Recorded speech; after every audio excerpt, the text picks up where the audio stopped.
Hello, this is Mónica Esgueva, and this is Awaken Nation with Brad Solos. A huge shift is taking place on planet Earth. People seem to be waking up, tired of the way things used to be. They are creating something brand new and changing the world we live in. My name is Brad Solos, and I get to sit down with the next generation of idea makers, the disruptors, and the game changers. Everyday people, just like you and me, from all over, who are doing amazing things to Awakened Nation. Ladies and gentlemen, I have a great guest on today, Mónica Esgueva. She is a celebrated self-development teacher and spiritual guide known for her ability to merge Eastern and Western philosophies into actionable wisdom. And we're going to be talking today about her book, The 7 Levels of Wisdom, which I'm excited to talk about because we have a lot of spiritual people on the show and shamans and all kinds of people. But her journey from a successful career in international business to a decade-long spiritual exploration in India, Nepal, under the tutelage of Tibetan lamas, including the Dalai Lama, has equipped her with a unique blend of practical and profound insights. Welcome to Awakened Nation, Mónica Esgueva. Thank you so much, Brad. I'm very happy to be here today with you. Excellent. Let's dig in because this is one of my favorite subjects. How did you make the transition from business to spirituality, teaching spirituality and wisdom? What were you doing in business? Were you just traveling internationally? What was going on? I think to make sense of my path, I have to go a little bit early and just mention that I was born in spiritual. So when I was a child, I was asking at a very young age, where do I come from? And what is the meaning of life? And of course, my parents could not answer those questions. And I remember looking at the stars and say, okay, I'm coming from there. That's my home. So one day I asked my father, where do I come from? And he said, well, we took you from under a bridge. You were living with some gypsies and we brought you home. And I was obviously burst out crying and like, they don't understand me. Yeah. So it was a long way. And I remember we were at school and the teacher once asked everybody in the class, what do you want to do when you grow up?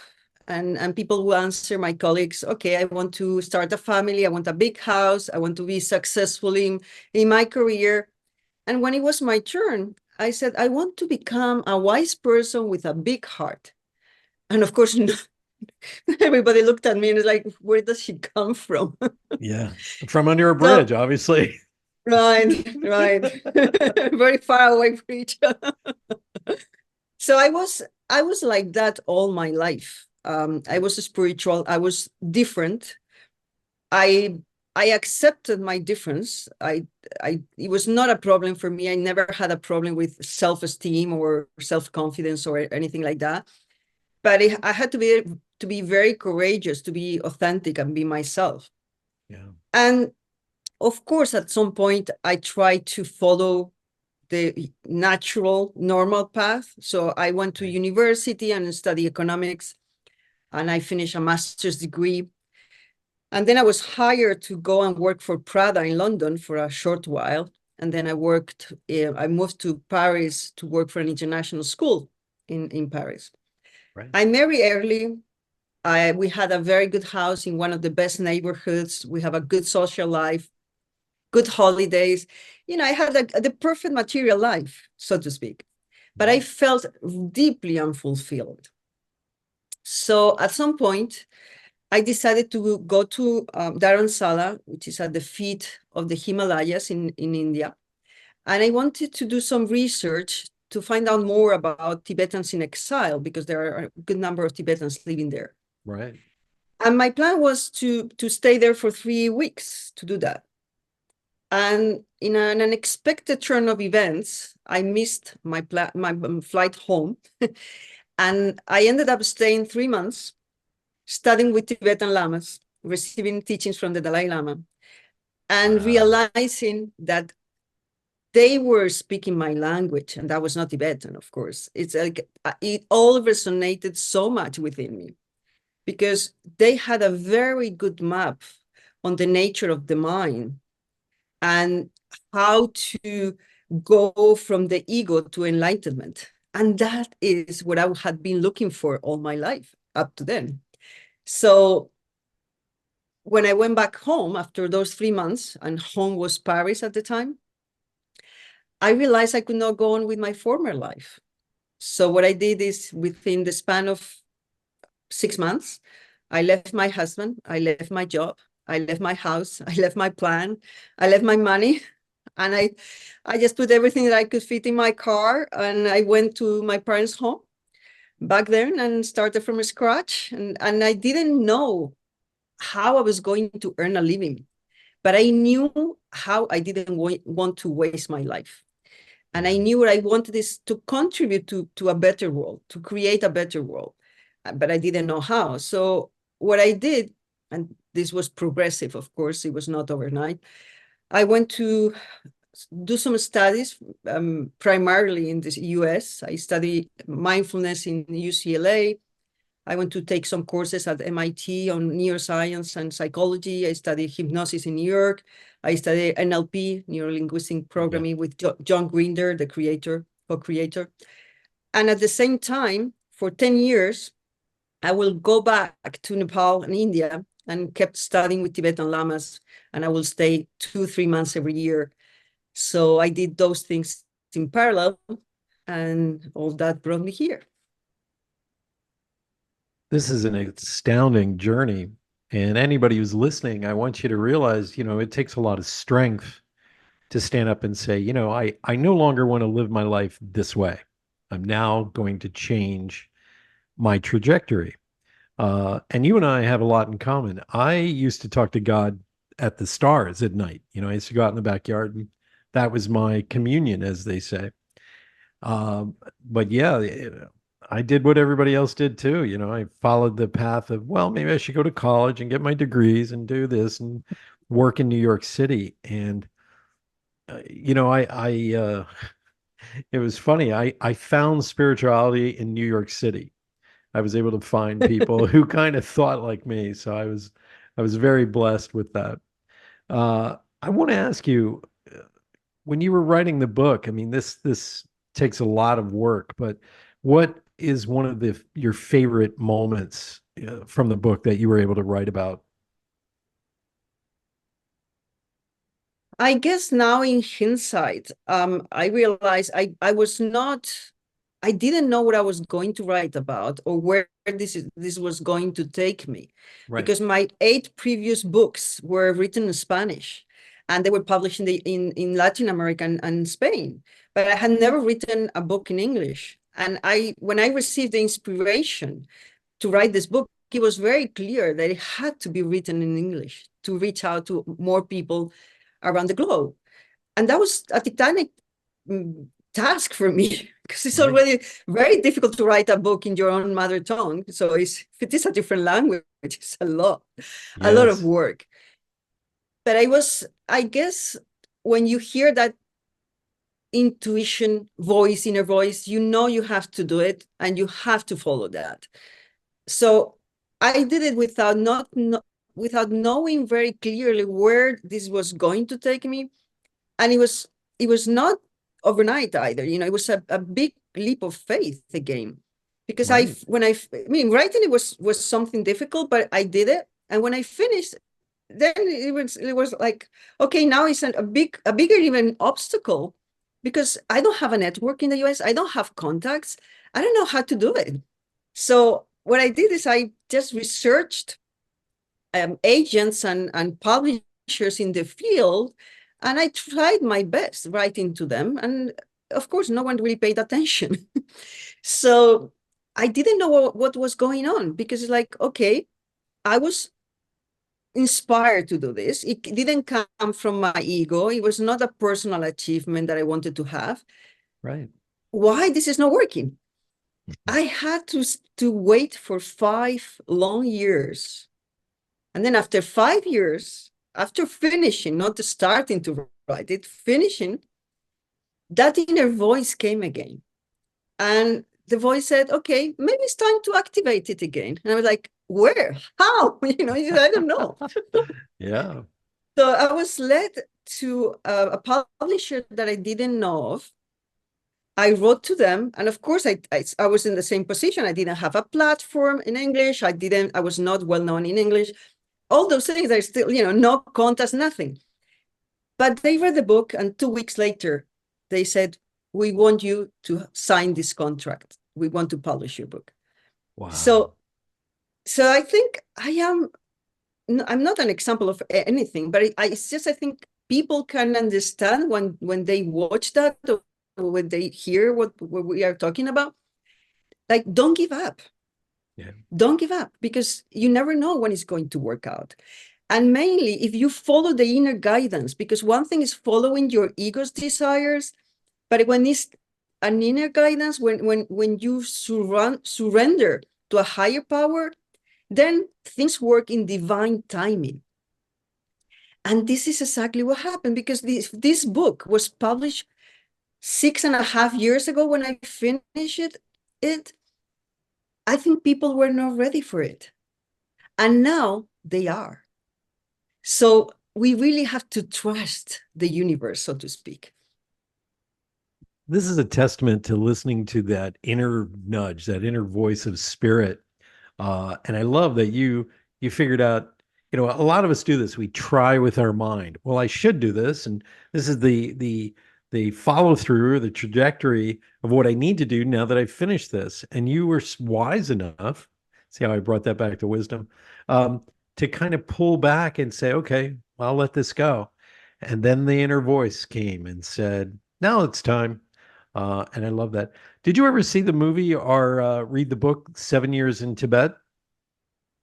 Yes, I did. I did it. I watched it before I started to be in contact with Tibetans, and then I watched it afterwards, and I watched it with different eyes, of course. Yeah.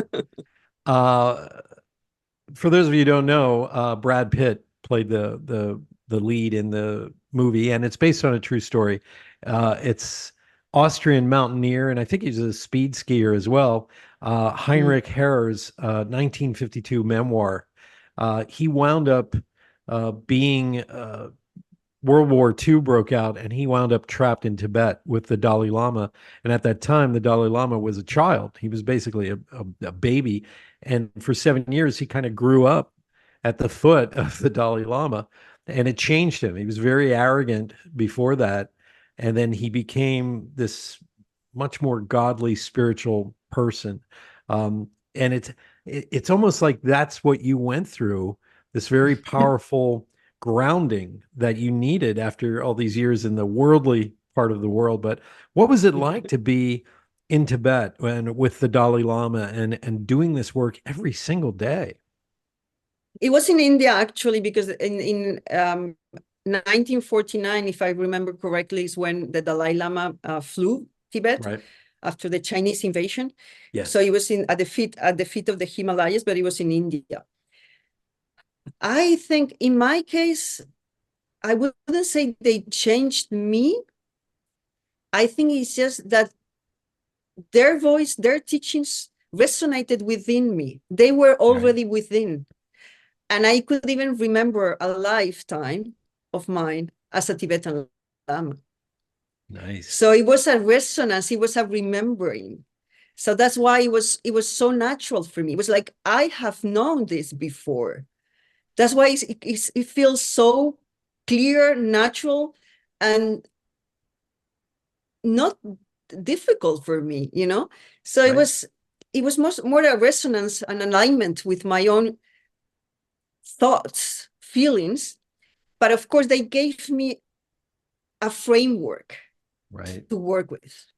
And that was very, very helpful, because I have been looking for that. I have been on a spiritual quest forever, but they had an excellent framework, and it was very structured because they had dedicated centuries and centuries to it. People and thousands of people studying it in a very structured and consistent manner. And that was extremely valuable for me. Yeah. You needed that discipline, that daily spiritual discipline. The word discipline comes from the word disciple, just so everybody knows. I find this amazing because you and I have something similar. When I was probably about 3, 4 years old, I knew I had reincarnated. I didn't know what the word was. I had never been exposed to any of this stuff. I just looked down at my body and it was like, ah, I'm white. I'm in the body of the enemy. That's what I was thinking in my mind.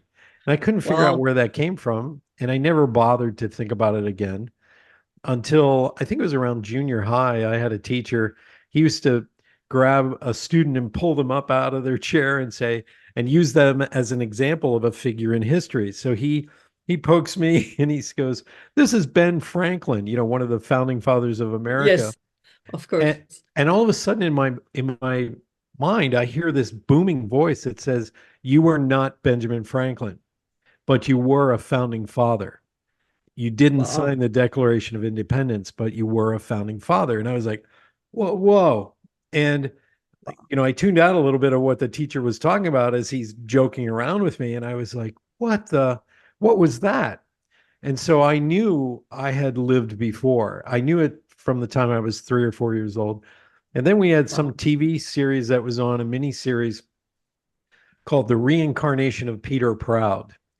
And I watched it and I sat there and I went, that's what I've experienced. I know I've lived before. And I know some people who listen who may be Christians or maybe, of other ilks, who don't believe in reincarnation, but some people try to say, well, that's not of God. Well, that's God's cosmic credit card plan. I don't know why anybody would actually get upset that we might have lived before. This is how we learn our lessons, and it's how we gravitate towards certain things. You gravitated towards Tibet and India because that felt normal for you, because Mhm. at our core we're still soul, and all those experiences are collected in the subconscious. So I love this story. So But I have to say that, just if I may, Brad, sure. that even for Christians, they should know that reincarnation was within the beliefs of the religion. It was Yep. only in 345 that, they went to a meeting, a council, they voted, and because the majority was against it, Yeah. it was taken out of every single book. Yeah. Why? Because if you can find your own salvation, what do you want the priests and the church for? It's true. Yeah, that was the Council of Nicaea, I believe, when Yes, there were two major councils of Nicaea where one was the Emperor Justinian. They decided to remove reincarnation from the Bible. And then they removed the Apocryphy, the first 11 books of the Bible. exactly. And Exactly. so they started to dumb us down. For lack of a better word, they dumbed us down because you're Mm. right. They didn't want you to take control of your own salvation. And for those of you who are listening, you may not realize that it doesn't really matter who or what you were in a past life. What matters is, what 5 lifetimes did you not get it right that you're supposed to learn the lessons here today? I know what lessons I brought me back here and why I have to reincarnate here, because they're very particular lessons that I need to learn yet. And I know what they are. And I chose this incarnation, as we all do. We choose to come here. So I love what you're saying Yes. about this, because you and I have something very similar in common when it comes to this. I do believe And and someday. and Go ahead. and I'm also, sorry. I'm sorry, Brad. No, sorry. I would like to add, and I think it's very good what you just said, and I would like to add that it's impossible for a soul to learn so many lessons because we learn very little in each lifetime. And Right. we need to be able to learn a lot of lessons through our experience. And it takes a long, long time until we are ready for graduation. Yeah. And graduation is enlightenment, or Yes. graduation, you can call it resurrection. Graduation is ascension in our terms right now. Yes. It's all about the same. But how are you going to graduate as in a PhD if you don't go through all the courses? There's no Exactly. way. There's no way. Because our Exactly. consciousness, and you can look at so many people around the globe. Our consciousness and the consciousness of the majority is the consciousness probably of a toddler or maximum a teenager. Yeah. And we will come back as many times as necessary until we learn all the lessons and pass all the tests. It's natural, as it is above, is below. The comedian Robin Williams talked about reincarnation in one of his specials. He said, reincarnation is God's cosmic credit card plan. Screw somebody over now, pay later. So it's like, I always find that funny because it's a curriculum that runs automatically based on your own personal choices. And Okay. I think it's the very perfect curriculum and lesson plan that God has created for us. You cannot get away with anything. It's all right there. God doesn't need to watch us from a closed circuit TV system, looking at all the monitors at what we're doing. It's already built into us. Yeah, Exactly. our life lessons, our curriculum are determined at each step along the way as we make them. So, And we don't need a judge to no. tell us, you did well, you did not well, you go to heaven, you don't go to heaven. Whatever you sow you are going to reap. Whatever you put out, it's going to come back to you. It's a very simple universal law, and it will be accomplished all the time, whether you like it or not, whether you know it or not. It's so true. I laugh at this because I tell people, when I was younger, definitely I prayed to Jesus and God and spirit, and I would ask for things. And that's almost a childlike perspective, looking up to a parent and saying, please help me. But as I've gotten older, I believe that relationship has to shift to adulthood, where instead of asking for some help, we ask for, and not even asking, it's just sort of like, how can I serve best here? What can I do? Show me what I can do to help my fellow human beings. And that's a very different way of praying. It's not a child now, it's an adult that has a relationship with another adult, the creator, and saying, where can I help here? That's a very different shift in the mentality of our spiritual progress and maturity. Do you want to talk a little bit about that? Well, I think we all, and this is what I talk about that in this book, in the 7 levels of wisdom. Oh, I love the cover. Nice. Thank you. They did a good job. I think it's important to know that as adults, we also go through different levels of consciousness, different levels of wisdom, different levels of development. And because we are in a society that only values and rewards becoming an achiever, being materially successful, the society thinks this is our maximum potential. And this is clearly not. There are so many others. There are 4 levels of wisdom that you have to go through to be able to graduate. And it's important. I felt that it is very important now more than ever that we know that we have to go through those levels. There's no way you can jump. And it doesn't really matter if you did well in this lifetime. It's a whole curriculum, as you were saying before. And you need to pass all the tests, all the exams, be able to learn all the lessons, and that takes a long time. And you have to, the more aware you are, the faster you can go. The more focus you put on your inner work, the faster you go. But it doesn't mean that you can jump courses. You can't. So I think it's important to have a map of it. What is the map to be able to graduate? And I wanted to give a map. What are those first 4 that are incredibly important? Those 4 levels of wisdom. The first 3 ones, I'm just going to do a very quick summary. The 3 first ones are conformist, expert, and achiever. And those 3 are within the conventional world, the conventional tier.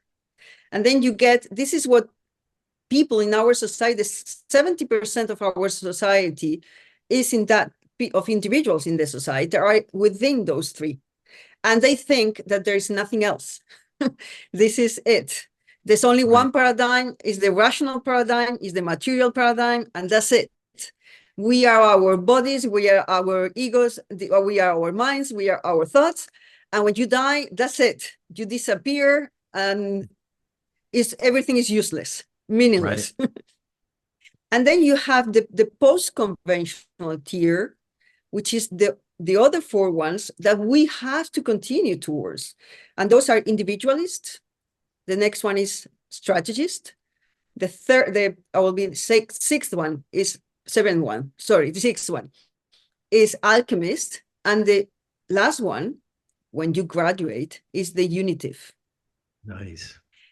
And those within that post-conventional tier, what you do is you start realizing that there are many other paradigms. This is not the only paradigm. I am not my body. I am not my ego. You start realizing there is a transpersonal self, which is ourselves. You realize that you need to question whatever society is telling you. Wow. Not because the majority of people think the same way, it means that it's true. So you start becoming more sovereign. Whilst when you are in the conventional tier, you are part of the crowd. Say that again. You just want to continue. Say that again. You are part of the crowd. You are part of the crowd, and you want to follow the herd. You just don't want to be different. You don't dare to be different. It's true. You don't dare to question. You don't dare to follow your own path, because then you are going to be rejected by the herd. And there's no other way to do it but going through that. And this is, in a way, Joseph Campbell wrote about it very well. You have to become the hero of your own story. And that's the path we all have to go through. Otherwise, you will never graduate. You don't have the lessons necessary for it. You are definitely the hero in your own story. I love this conversation, because we all have to go through this. We all have to figure it out. And some people never do in one lifetime. They conform, they do everything right. And then when they go to retire, they're like, well, they're asking that question you and I asked when we were little. They're asking at 60. And there's nothing wrong with that. We all come to this at some point in our evolution, our incarnations at some point. Right. Because, for myself, I just started young. And I know I had to keep quiet about my love for God. That was number one. But I knew I wasn't going to be a priest. My mom, that was the only thing people said to you if you said you have a wonderful love for God. Yes. Well, you should become a priest or a nun, in your case. Yes. And I'm like, no, I think I want to go bigger than that. So my mom always thought I would be a preacher. And I'm like, no, I want to do something.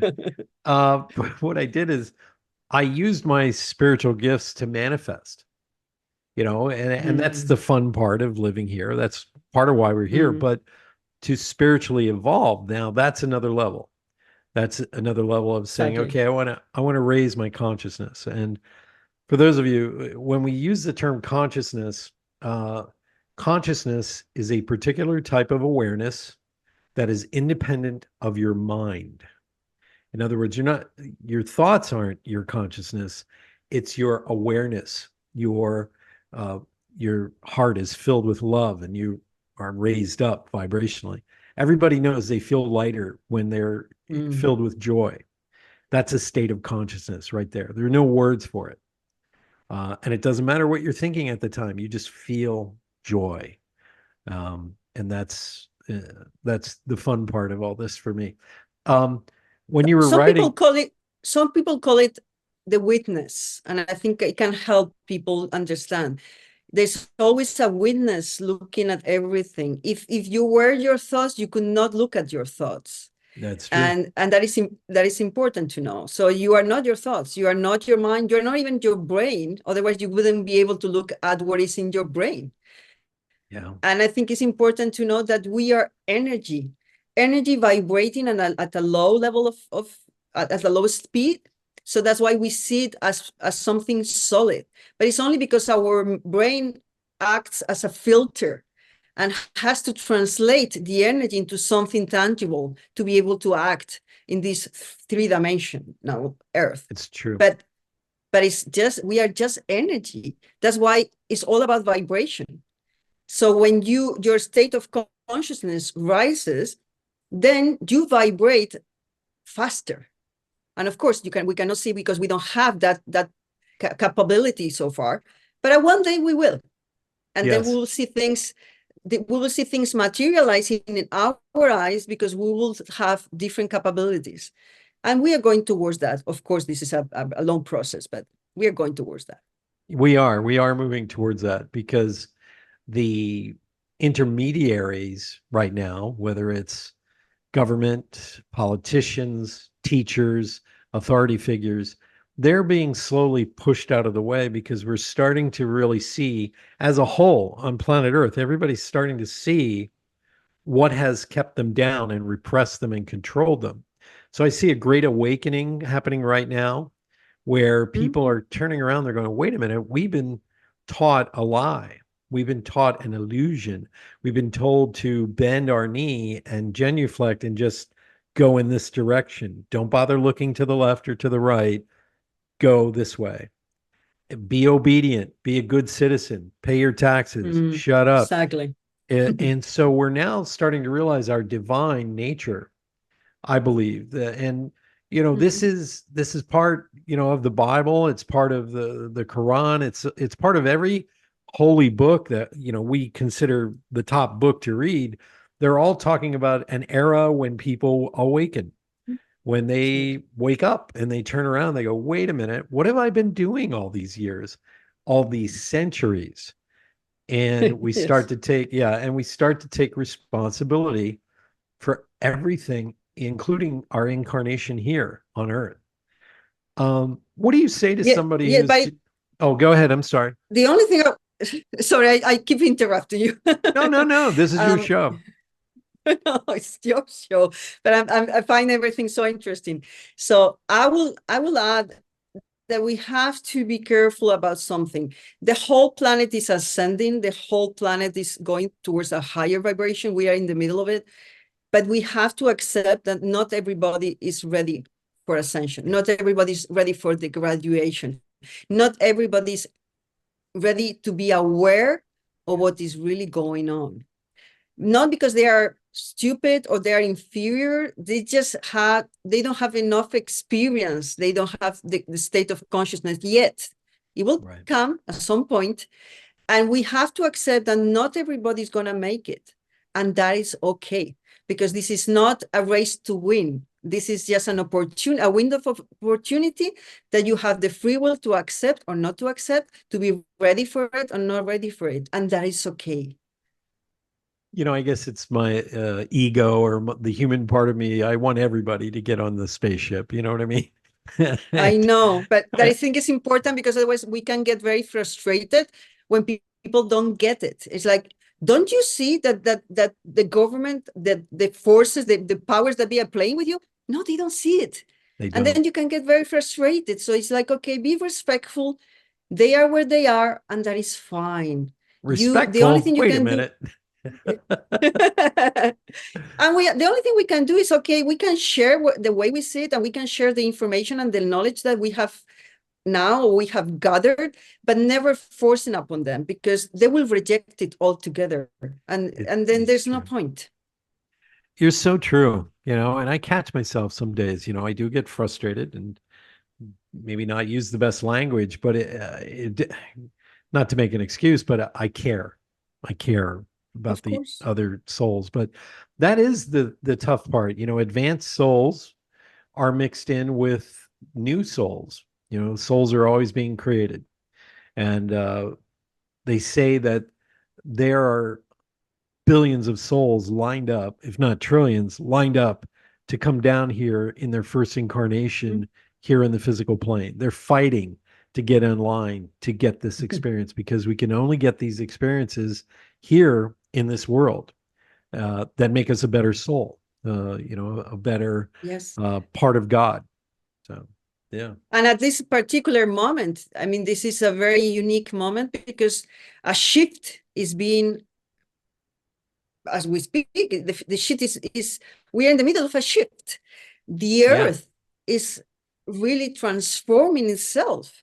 And then it is giving the opportunity to human beings to transform themselves, to be able to be in the same vibration, to stay and go upwards to fifth dimension. So it's a very unique opportunity. Of course, it is a very challenging one as well. I think it's so difficult because we are at the moment of the pains of birthing. Wow. And at that moment, you can only see the pain, and it's awful. And it's like, this is never going to end.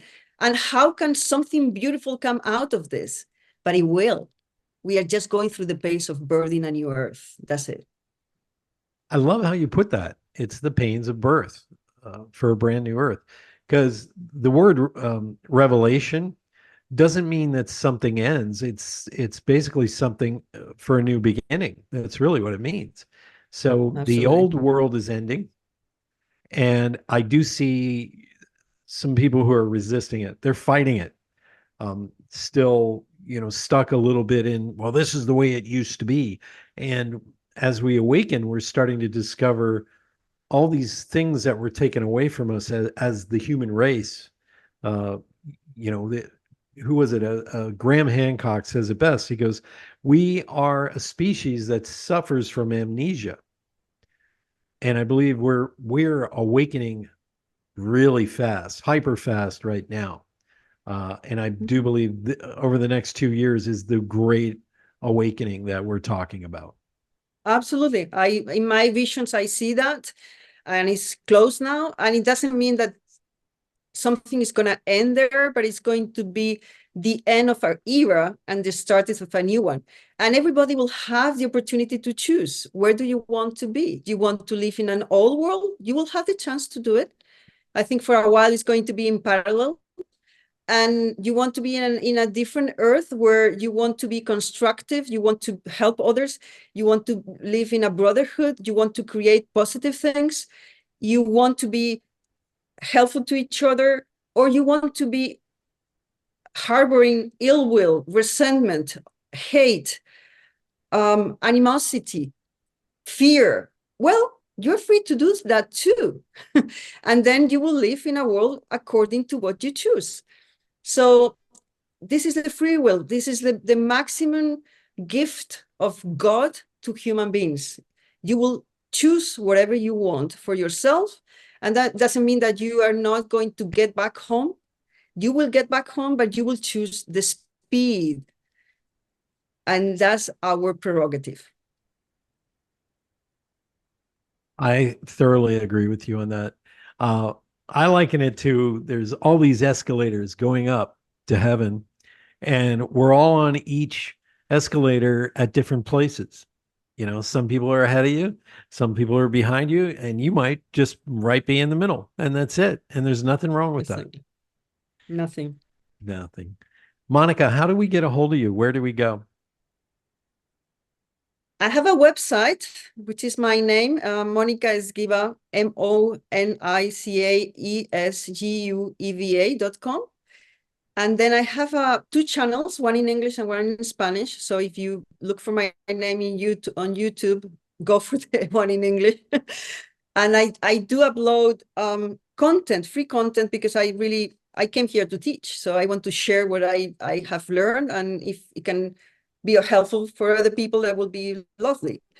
And then I think maybe people want to read the book, because if you want to have a map of the different levels of consciousness we all have to go through and how to get to the unitive one and get to graduation, I think it may be a good tool. Yes. Pick up the 7 Levels of Wisdom. Extraordinary read. You're going to love it. Let me ask you a question. What do you recommend to somebody who is starting to feel these awakening pangs? They're starting to go deeper in their spiritual growth. What do you recommend? You mean someone that is starting from scratch, or someone that is already on a spiritual path? Let's go with both. I hate to put it that way, but let's go with both, because I think we have people who are just beginning who listen to my show. Mm-hmm. And then I think we have some pretty advanced souls that I'm friends with who also listen to my show. So I don't mean to be greedy, but it might be fun to talk about Okay. both. Well, let's give one tool that is helpful for everyone, and that way we don't have to select. And for me, that will be meditation. Yeah. Why? And I'm just going to explain why. We need to meditate to be able to quieten our minds. Our mind is really like a madhouse.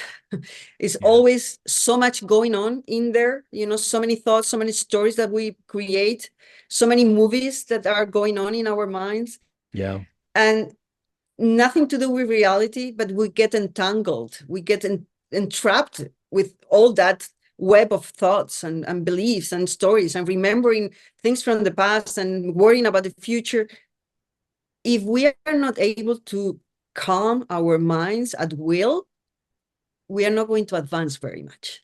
Right. Whether we are at the beginning or we are very advanced already. So this is the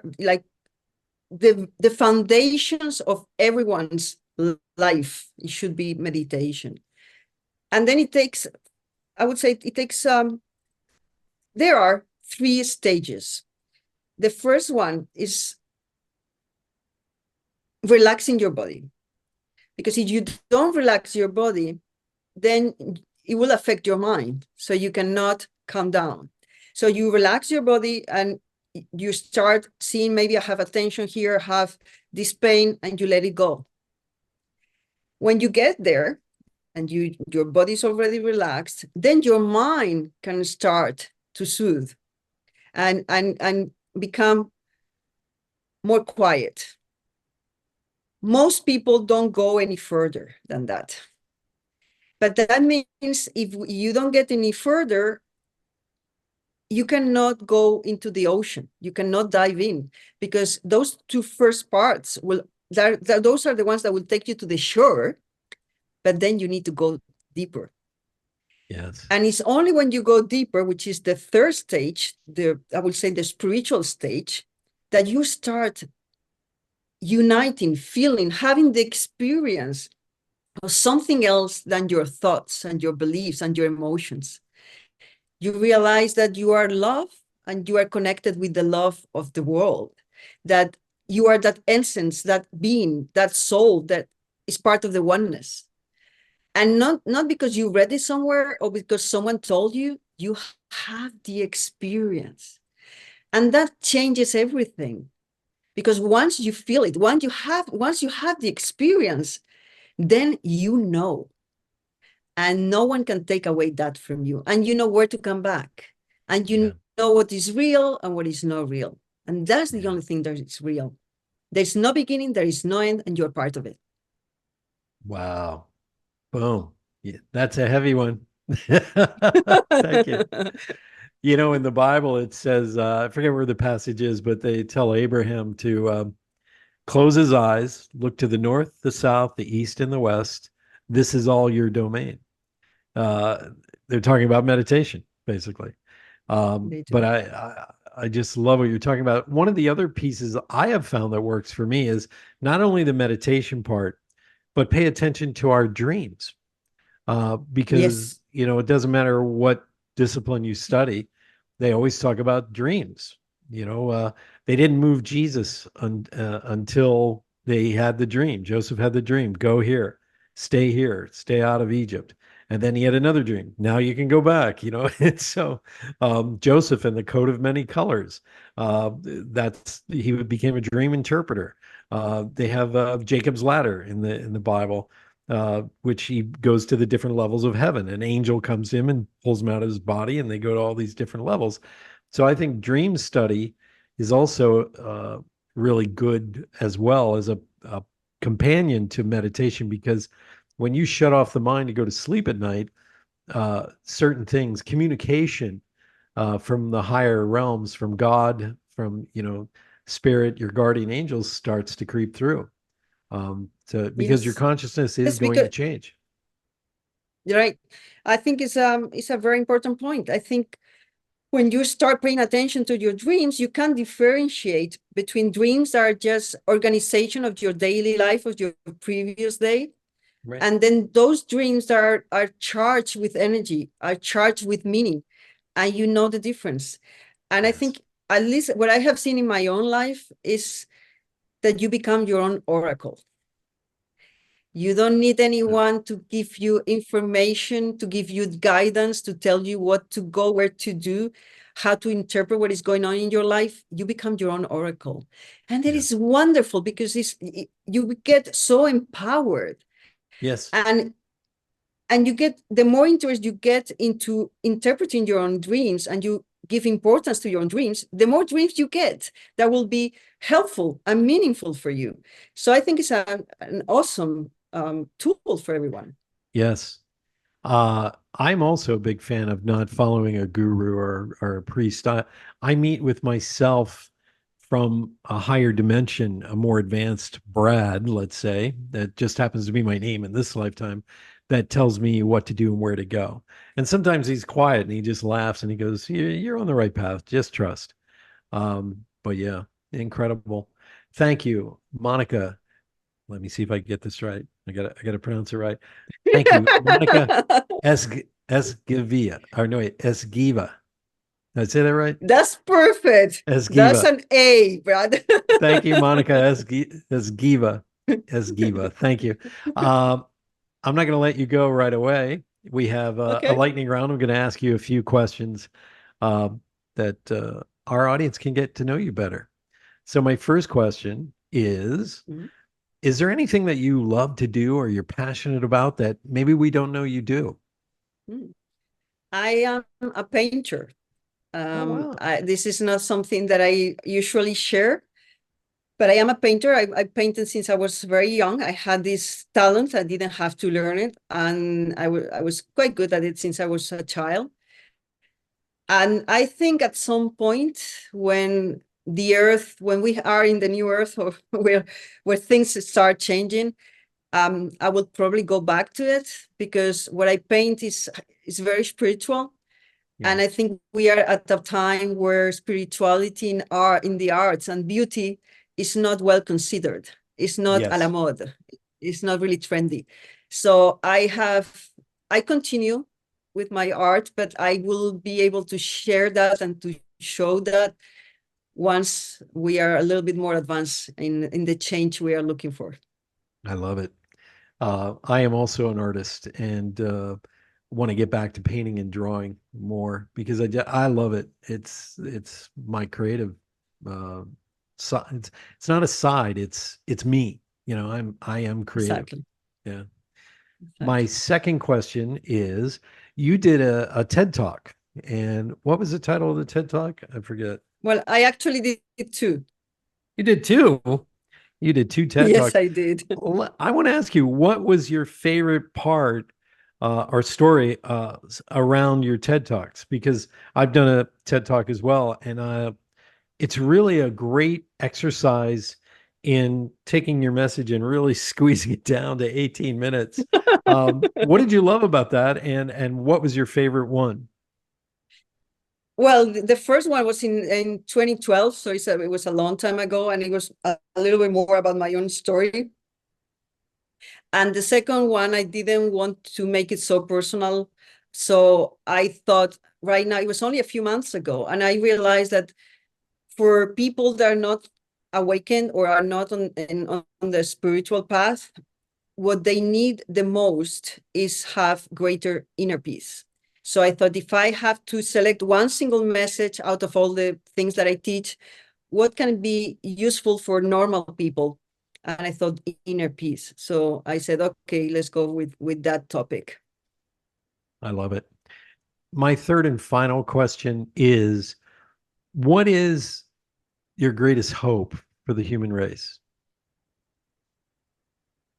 Oh, that's beautiful. I want to be part of the ascension process. And I want to see as many people as possible. My mission in this lifetime is to help usher that new earth, the birthing of that new earth, Right. and helping as many people as I can to ascend. So my my greatest hope is to see many, many people doing that and be a witness of that. God bless you. Thank you, Mónica Esgueva, for being on Awakened Nation. Great way to end the show. Thank you. Thank you, Brad. You bet. Yeah, I'm going to have you back on because I love your message. I love what you're talking about. So thank you. Thank you so much. You're welcome. Hey, everybody, don't forget to pick up Monica's book, The 7 Levels of Wisdom. Go to her website, and we'll have that in the show notes so you can find her and follow what she's doing. It's extraordinary. And by the way, don't forget to tune in next week for another extraordinary guest here on Awakened Nation. Until then, bye-bye for now. Thank you so much for being a big part of the Awakened Nation movement. This is how you can help me and our extraordinary guests. If you guys enjoyed this episode, please like and subscribe and share this episode out on Facebook, Twitter, and Instagram. And let's grow this movement by word of mouth. Our success is because of you. Thank you, and see you next week.